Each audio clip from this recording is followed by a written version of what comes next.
All right, चरक चिकित्सा chapter number 15 हम लोगों का चल रहा है, ग्रहणी दोष। सबसे पहले हम लोग स्टार्ट करते हैं, भेद लिखेंगे। शारंगधर अनुसार 5 भेद हैं, वी, पी, के, एस, आमज। अन्य सभी ने 4 प्रकार बताए हैं। शारंगधर एंड माधव ने 5 प्रकार बताए हैं।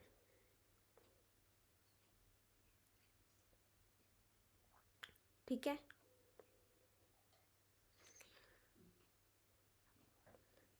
All right. सभी के अनुसार अगर कोई भी आचार्य के अनुसार पूछते हैं तो हम लोग 4 टिक कर सकते हैं। ठीक है, नेक्स्ट श्लोक हम लोग देखेंगे 3, 4। ये रेफरेंस है, जो पहली लाइन है, आयुर्वर्ण बलम स्वास्थ्यम उत्साहो उपचयो प्रभा ओजस तेजो अग्नयः प्राणस्योक्ता देह अग्नि हेतु का। ये रेफरेंस श्लोक है। ठीक है, मनुष्य के शरीर की आयु, वर्ण, बल, स्वास्थ्य, उत्साह, शरीर की बुद्धि, कांति, ओज, तेज, अग्नियाँ, प्राण, ये सभी देह की अग्नि है। देह की अग्नि की महत्वता बताई है। तो जो वर्ण है, जो ताकत है, जो हेल्दी रह रहे, उत्साह है ना, क्वेश्चन सॉल्व करने का, टेस्ट देने का उत्साह है, वो सब अग्नि के कारण है। उत्साह नहीं है तो अग्नि कम है। ठीक है, ऑल राइट। और यदि जठर अग्नि शांत हो जाए तो मनुष्य की मृत्यु हो जाती है, और यदि जठर अग्नि में विकृति आ जाए तो मनुष्य रोगी हो जाता है।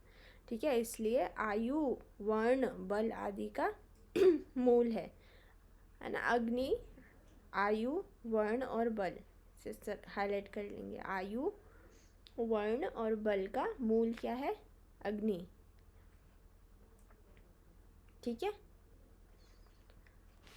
अग्नि अच्छी है तो हम हेल्दी हैं, अच्छे बलशाली हैं, अच्छी स्किन है, कांति है चेहरे पे ना, आयु अच्छी है, इंटेलिजेंट है, बुद्धि, ओज, तेज, ये सब अच्छा है। विकृत है तो रोगी है, अग्नि नहीं है तो फिर ऊपर मृत्यु। ठीक है, अब जठर अग्नि की महत्वता हम देख लेते हैं ना। बहुत ही बेसिक चीज़ें आप लोग सब पढ़ के आए हैं ना, बस हम लोग एक रिवीजन टाइप कर रहे हैं। जो अन्य शरीर, धातु, ओज, बल और वर्ण आदि का पोषक है, इसमें अग्नि, जठराग्नि की प्रधान कारण है ना। जठराग्नि के कारण ही पाचन होता है आहार का। फिर जो जो चीज़ें हम मान लें, जलेबी खाई, बर्गर खाया है ना, पानी पूरी खा ली किसी रोड साइड में, तो उस हिसाब से आहार रस बनता है, उस हिसाब से बल, ओज और धातुओं का उत्तरोत्तर वर्धन होता है। ठीक है, तो जो भी है, फर्स्ट जो लेयर है वो जठराग्नि है। ठीक है, उधर से ही सारा खाना जाता है, क्योंकि अपक्व आहार से रस आदि धातुओं की उत्पत्ति उचित रूप से नहीं हो पाती है। ठीक है, पाचन अच्छे से होगा, जठराग्नि अच्छे से होगी तो ही आहार का पाचन होगा और धातुओं का निर्माण होगा। ठीक है, पोषण अच्छा होने के लिए जठराग्नि का अच्छा होना इम्पॉर्टेंट है। अब भुक्त आहार के पाचन की व्यवस्था, तो यहाँ पे बता रखा है, जैसे ही हम मुंह से खाना अंदर जाते हैं तो क्या क्या चीज़ें काम आती हैं। तो फर्स्ट में है प्राणवायु। उदान वायु नहीं है इधर। ठीक है, प्राणवायु मुंह से आमाशय में खाना ले जाती है। ठीक है, नेक्स्ट है आमाशय में जब अन्न प्रविष्ट हो जाता है तो आमाशय स्थित द्रव, हाईलाइट करना, क्लेदक कफ द्वारा उसका संघात होता है। ठीक है, छोटे छोटे और पार्टिकल्स में वो टूटता है खाना। उसके बाद जो क्लेदक कफ में वर्तमान स्नेहांश से वह आहार कोमल हो जाता है। फिर समान वायु से प्रेरित उदर की अग्नि पाचक अग्नि, हाईलाइट करना, पाचक अग्नि। वर्षा सो गई थी ना?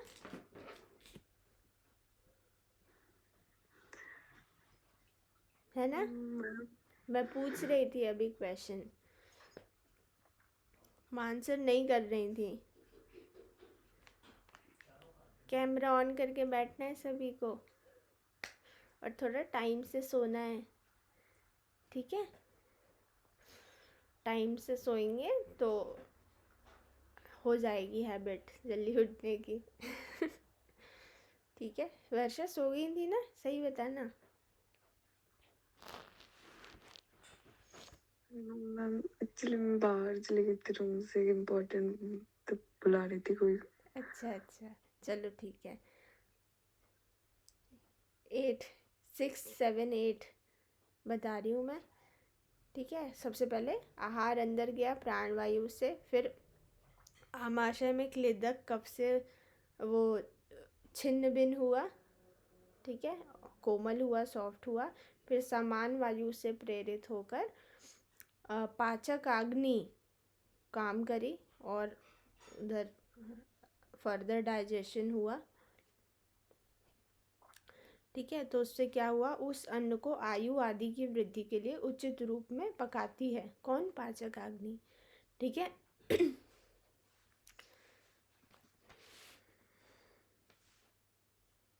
तो आदान कर्म प्राणवायु का है, अन्न आदान कर्मातु प्राण, ये याद रखना, ठीक है?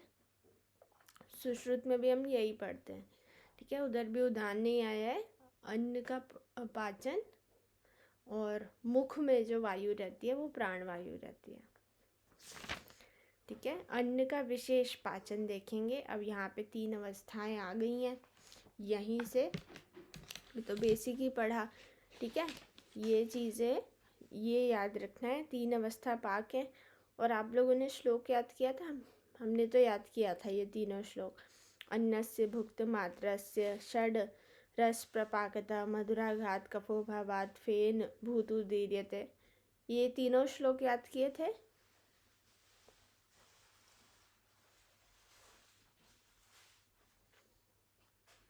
हिंदी किए थे क्या फर्स्ट ईयर में? No ma'am. अच्छा, चलो कोई बात नहीं। तो ये 3 अवस्थाएं पाक हैं, थोड़ा लिख लेंगे इसके बारे में, लिखें, अलग से लिख लें। अवस्था पाक, ठीक है? फर्स्ट वर्णन चक्रपाणी,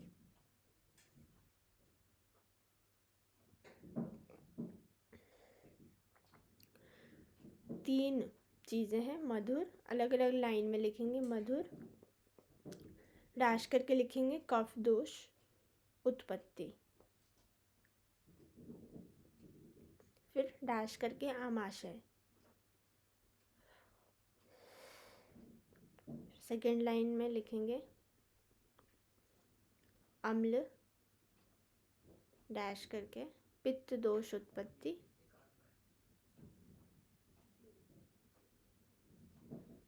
डैश करके पश्चिमानाशय। ये अवस्था, स्थान और दोष प्रादुर्भाव में बता रही हूँ, इसमें हेडिंग डाल लेना। जो मधुर अवस्था बताई उसके ऊपर अवस्था हेडिंग डालें, और दोष के ऊपर दोष प्रादुर्भाव, और फिर थर्ड में स्थान।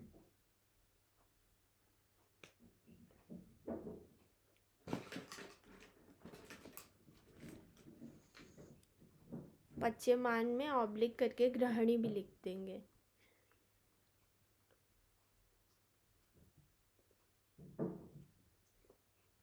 तीसरा लिखें कटु वात रूपी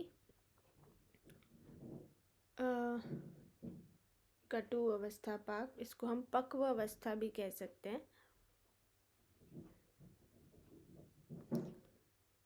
पक्वावस्था, पाचन जब हो रहा है, ठीक है? पक्वाशय इसका स्थान है। और एक और लिख सकते हैं वात रूपी मल दोष की उत्पत्ति। वात रूपी मल दोष उत्पत्ति का स्थान पक्वाशय है।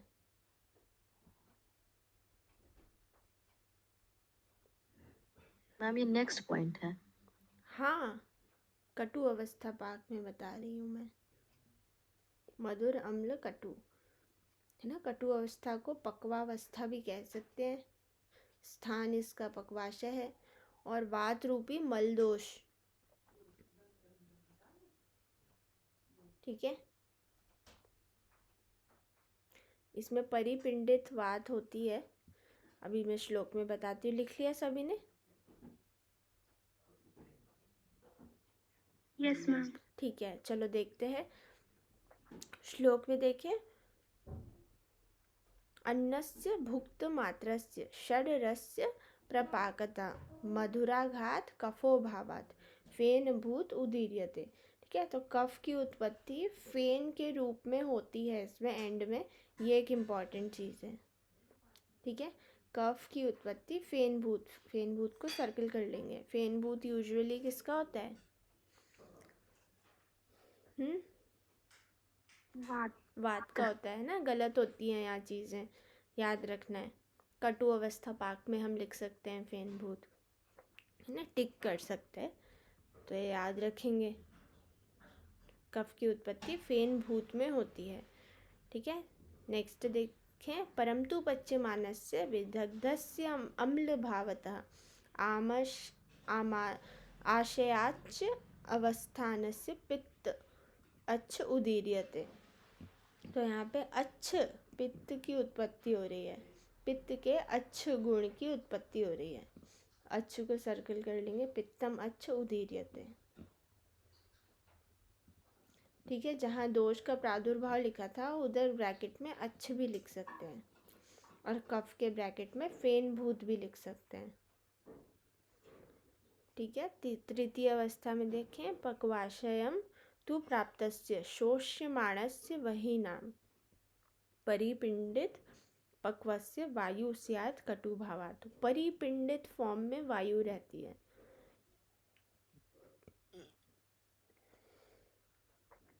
सर्कल कर लेंगे। ठीक है, परिपिंडित वायु में। ठीक है, जब भी आहार का पाचन होता है तो एक क्रम होता है, क्या क्या चीज़ें होती हैं। तो सबसे पहले जठर अग्नि काम करती है, फिर एरो करके लिखें भूताग्नि, फिर एरो करके लिखें धात्वाग्नि।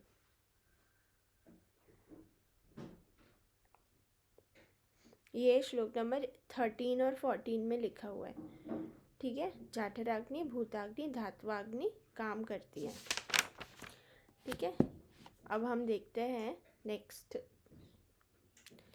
रस आदि धातुओं का निर्माण क्रम।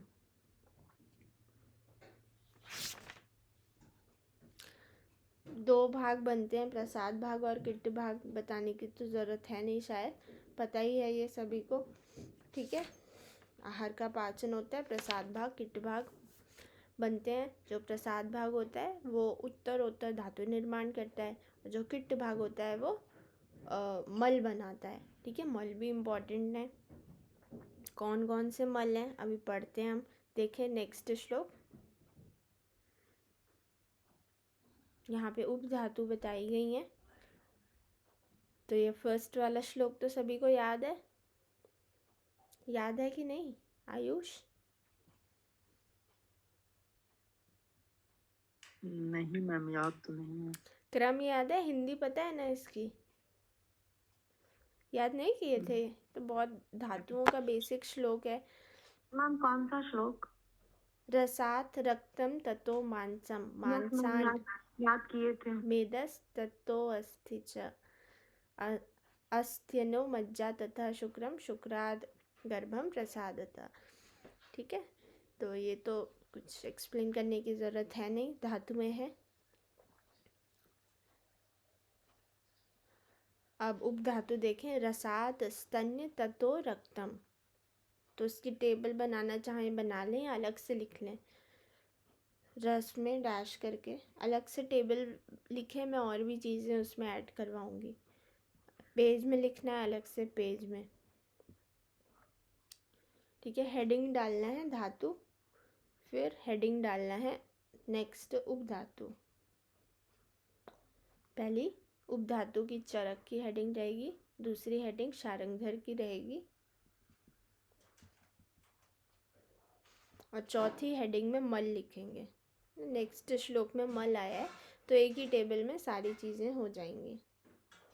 धातुओं में एक के बाद एक लिखते जाएंगे, रस, रक्त, मांस, में अस्थि, मज्जा, शुक्र। वर्षा फॉलो कर रही हो? Madhu? Yes ma'am. Yes ma'am. ठीक है। मेघा लिख लिए? धातुएं लिख ली? आगे बोलूं? Yes ma'am. फर्स्ट में लिखो, देखो, रसात, स्तन्य, रक्त, तो स्तन्य और आर्तव।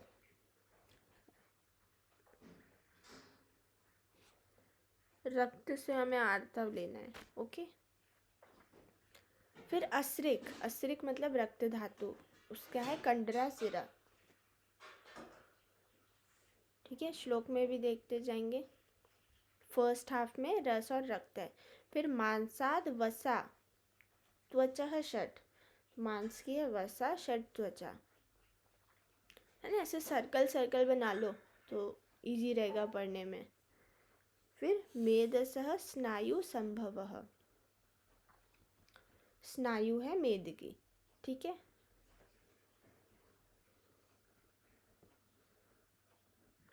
शारंगधर अनुसार लिखेंगे। जब हम हिंदी में देखते हैं तो यहाँ संधियाँ भी आ जाती हैं, स्नायु संभवः, है ना। तो टीका करके आचार्य ने संधियाँ भी कर दी हैं, तो इन केस अगर ऑप्शन उस टाइप से पूछे जाते हैं तो ये आप याद रखेंगे, स्नायु व संधियाँ मेद से बनती हैं, ठीक है। इसी के विमर्श में देखें, फिर मैं लिखवाती हूँ। 3 न्याय हैं, क्षीर दधी न्याय, केदारी कुल्या न्याय और खले कपोत न्याय, ठीक है। इनको हम डिटेल में सुश्रुत में पढ़ते हैं, उधर सूत्र स्थान में आया हुआ है, सूत्र स्थान में, ठीक है। तो बस ये याद रखेंगे, आप लोगों ने पढ़ा तो होगा। इनके पर्याय से क्वेश्चन आते हैं अलग से, ठीक है। लिखना है तो मैं लिखवा दूंगी या मैं भेज दूंगी, तो इनसे पूछा जाता है, इनके काफ़ी सारे पर्याय हैं, उनसे क्वेश्चन पूछें। तो जो ये क्षीर दधी न्याय है, इसको सर्वोत्तम परिणाम पक्ष भी बोलते हैं,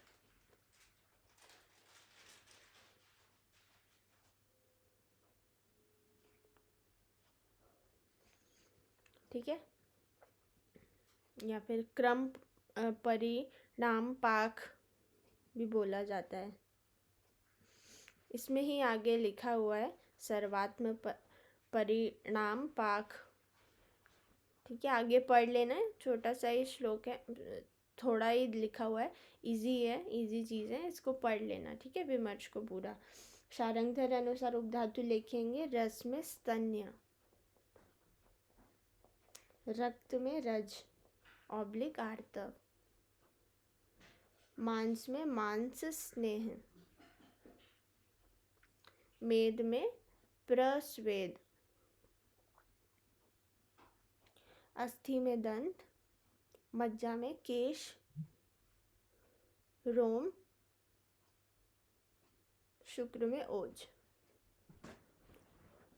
शुक्र में ओज।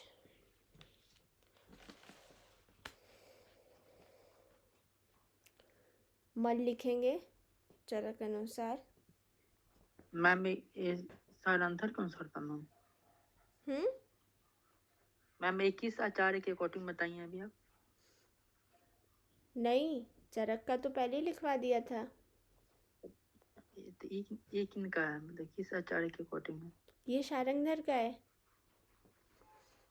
चरक का मैंने पहले लिखवाया था ना। मैम सारंगधर का एक बार और रिपीट कर दीजिए। हाँ मैं कर रही हूँ। कोई डाउट है? लिखा नहीं क्या चरक का आयुष? लिख लिए मैम, हो गया। ठीक है। शारंगधर में रस में स्तन्य, रक्त रज, मांस में मांस स्नेह, मेद में प्रस्वेद, अस्थि में दंत, मज्जा में केश और रोम और शुक्र में ओज। मल लिखेंगे। देखें नेक्स्ट श्लोक में ही है। किट्टम अन्नस्य वीणमूत्र रसस्य तु कफो असृजः, पित्तम मांसस्य खमलः, मलः स्वेदस्तु मेधसः, स्यात् किट्ट केश रोम अस्थियो, अस्थि का हो गया। फिर मज्जा का स्नेहो अक्षि विट त्वचाम। ठीक है, तो लिख लेते हैं। इसमें लिखें रस का कफ, रस कफो असृजः, नहीं रसस्य तु कफो, रसस्य तु कफो।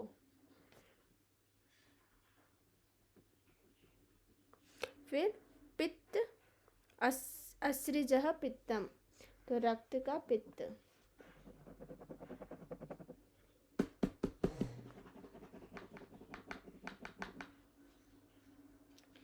रक्त का पित्त। फिर मांस का खमल, मेद का स्वेद, अस्थि का केश और लोम।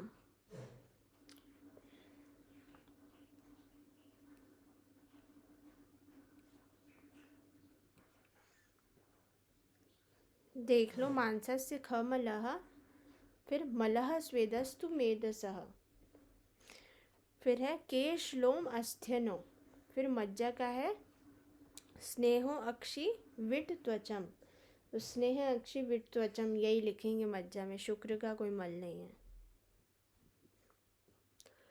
शुक्र श्रेष्ठ है, उसका कोई मल नहीं बनता है, ऐसा है आचार्य चरक अनुसार है। शुक्र का मल ओज किसने माना है? वाग्भट शायद। हाँ वाग्भट ने, पढ़ के आए हो सभी, वाग्भट ने माना है।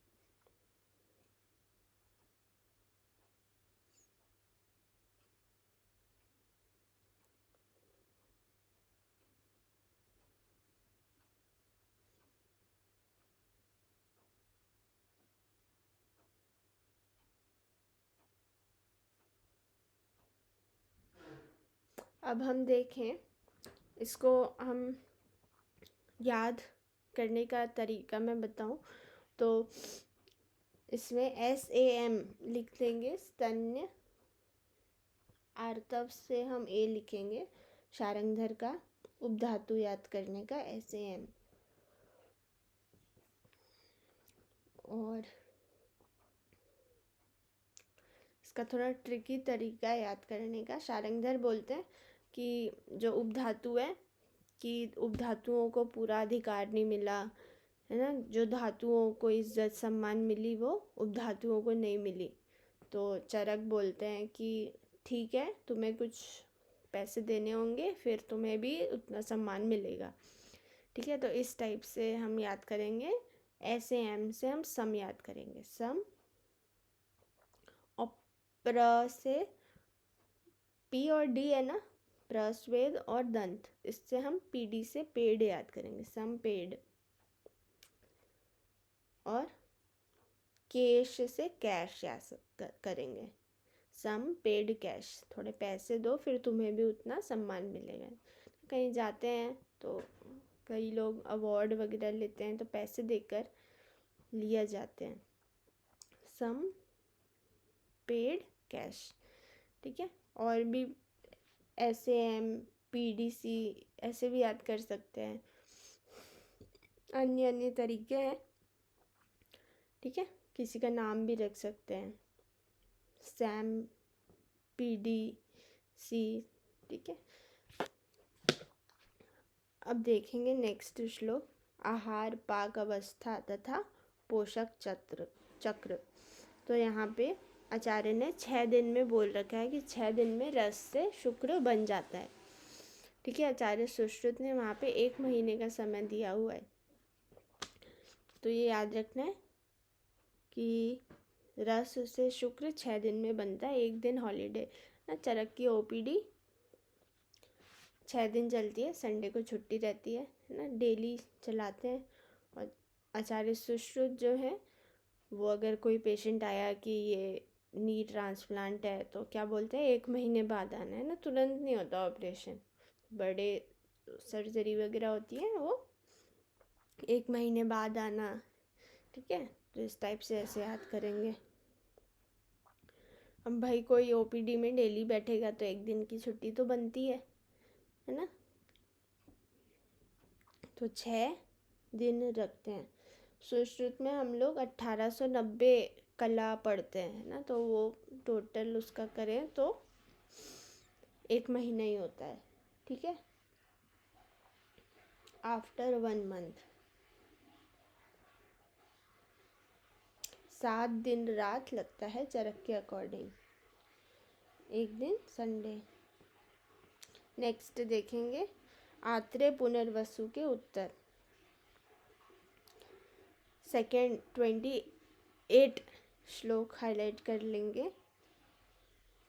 देखिए, सभी मनुष्य मात्र में जो आहार रस का तेज कहा जाता है, उस तेज और पित्त की ऊष्मा द्वारा रंगे जाने पर रस रक्त रूप में परिणित हो जाता है ना। तेज के कारण जो अग्नि है वो ही रस को रक्त से पकाती है। तेजो रसानाम सर्वेषां मनुजानाम यदुच्यते पित्त ऊष्मनः स रागेण रसो रक्तम मृच्छति, ठीक है। तो ये चीज़ याद रखना है।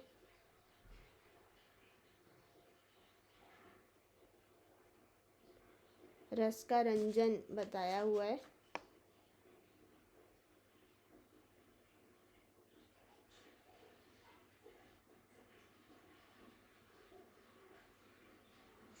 जो श्लोक नंबर 21 है उसका सेकंड हाफ हाईलाइट कर लेंगे।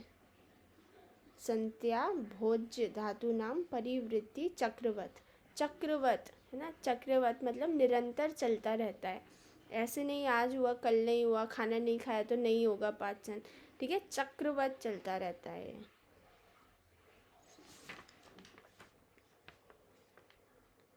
ठीक है। अब देखो लास्ट लाइन में, इसके विमर्श में लास्ट लाइन में एक श्लोक है सुश्रुत का, उसे भी हाईलाइट कर लेंगे। उससे एक लाइन ऊपर, एक लाइन छोड़ के देखेंगे। स खल्व आप्यो रसो यकृत प्लीहानो प्राप्य रागम उपैक्ति ना। यकृत और प्लीहा उन्होंने बोल दिया है 2 ही राग को प्राप्त करने के जरिए हैं, ठीक है। राग को प्राप्त होता है, ये जो रक्त का अधिष्ठान है वो रक्त और प्लीहा ही है, ठीक है। रंजितास्त तेजसा त्वापः शरीर स्थेन देहिनम। तो जो शोणित वर्णीय होता है वो यकृत और प्लीहा के कारण ही होता है, वही अधिष्ठान है, वही कन्वर्ट करते हैं, ठीक है। रंजित अग्नि भी कह सकते हैं। लास्ट में लास्ट वाली लाइन हाईलाइट कर लेंगे। यत्तु यकृत प्लीहौ पित्तम तस्मिन् रंजको अग्निरिति संज्ञा स रसस्य रागकृत रक्तः। रंजक पित्त ही है जो राग को प्राप्त होता है, ठीक है। हमने पढ़ा था रंजक पित्त का अधिष्ठान यकृत और प्लीहा है, ठीक है। तो ये हाईलाइट कर लेंगे। नेक्स्ट हम लोग देखते हैं श्लोक नंबर 36। व्यानेन रस धातुर ही विक्षेपो अचित कर्मणा। व्यान वायु का कार्य यहाँ बताया हुआ है कि व्यान वायु रस धातु को एक साथ ही संपूर्ण शरीर में सर्वदा पहुँचाता है ना। व्यान वायु हमें पता है पूरे देह में संचरण करता है। जो भी दवाई लेते हैं, इंजेक्शन लेते हैं, इवन अगर किसी वेनमस एनिमल ने काट लिया तो पूरे शरीर में जो जहर होता है या दवाई होती है वो व्यान वायु के कारण ही होते हैं। सर्व देह के रोग होते हैं वो व्यान वायु के कारण ही होते हैं, ठीक है। जब वायु रस को एक स्थान से दूसरे स्थान पर भेजती है उस समय रसवाही स्रोतस में जहाँ कहीं विकृति है वहीं पर रस रुक जाता है और शरीर में रुके हुए स्थान पर रोग उत्पन्न करता है। जहाँ भी ख वैगुण्य मिला वहाँ बैठ के रोग उत्पन्न करेगा। जिस प्रकार हाईलाइट कर लेंगे, आकाश में गमन करते हुए मेघ जिस स्थान पर रुकते हैं उसी स्थान पर जल बरसाते हैं, इसी प्रकार शरीर में भ्रमण करते हुए जिस स्थान में प्रकोपित होते हैं वहीं का रोग उत्पन्न करते हैं। ठीक है।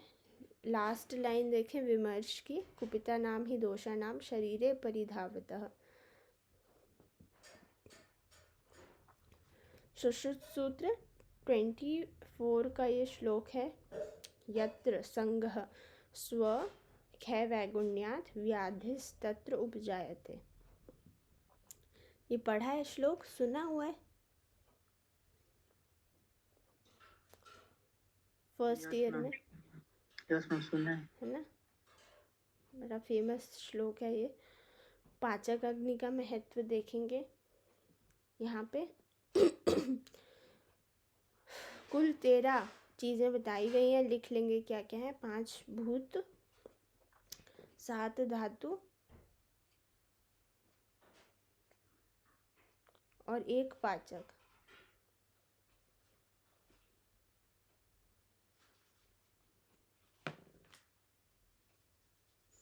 ठीक है, तो इतनी चीज़ें काम करती हैं।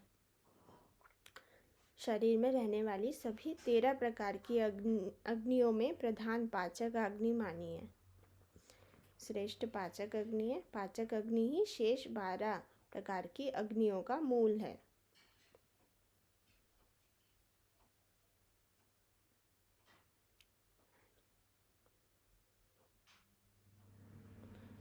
ठीक है, याद रखना है ये बात, पाचक अग्नि सर्वश्रेष्ठ है। नेक्स्ट श्लोक देखेंगे गृहिणी रोग की उत्पत्ति। अब यहाँ से हम लोग स्टार्ट कर रहे हैं। ठीक है, कल से स्टार्ट करते हैं। अभी आप लोगों को थोड़ा वो हो गया है, उससे पहले टाइम हो गया है, थोड़ा अग्नि के बारे में लिख लेंगे फटाफट से, है ना। अभी 2 मिनट, 2-3 मिनट।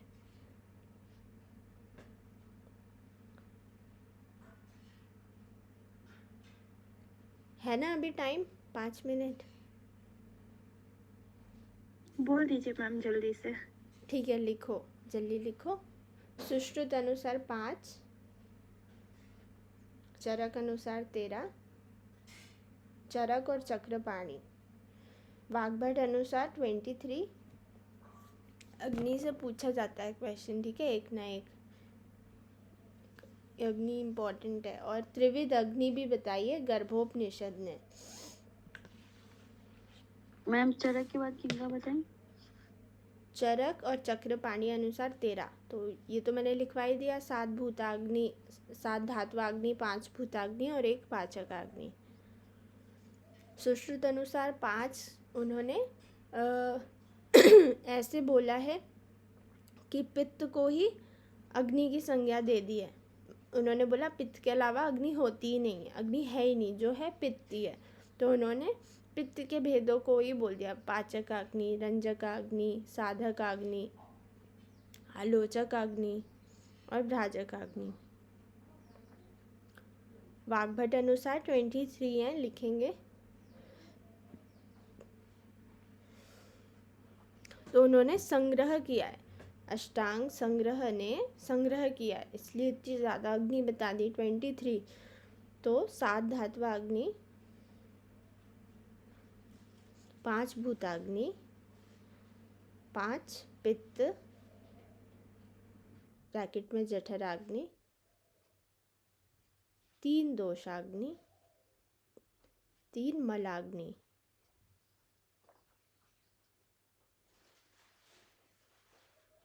ठीक है, त्रिविध अग्नि लिखेंगे। गर्भोपनिषद एक ग्रंथ है, उनके अनुसार ज्ञानाग्नि, दर्शनाग्नि, कोष्ठाग्नि।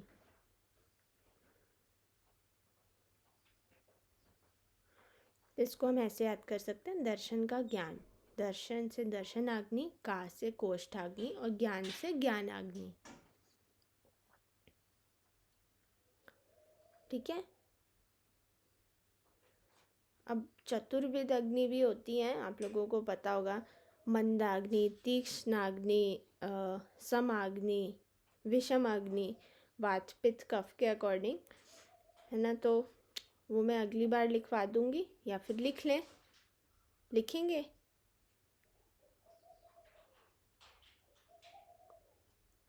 यस मैम, लिखवा दीजिए। ठीक है, चलो लिख लो।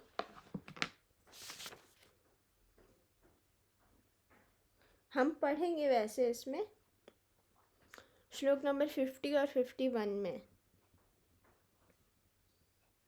है ना। 50 और 51 में मैं पढ़ाऊँगी, तो लिखो मत। वो सब अग्नियों का एक साथ आ रहा था, तो इसलिए मैं चाह रही थी कि सारा जो भी अग्नि का मैटर है वो एक पेज में आ जाए, पर इसको आप लोग लिख लेना, ठीक है। कल जो मैं लिखवाऊँगी टेबल बना के, वो इसी पेज में लिखेंगे, ठीक है। तो थोड़ी जगह आप जब काटेंगे उसे बुक में चिपकाने के लिए, तो थोड़ी जगह 4 से 5 लाइन के लिए छोड़ दीजिएगा, ठीक है। तो इसकी एक टेबल बना लेंगे, तो सब सारा अग्नि का मैटर एक में आ जाएगा, ठीक है। कल से हम प्रॉपर गृहिणी चैप्टर स्टार्ट करेंगे। ये जितना भी हमने पढ़ा ये बेसिक चीज़ें थी, ठीक है। कल से स्टार्ट करते हैं। इम्पॉर्टेंट चैप्टर है ना, ये आता है 10 नंबर में या 5 नंबर में, तो इसको हम कल से देखते हैं।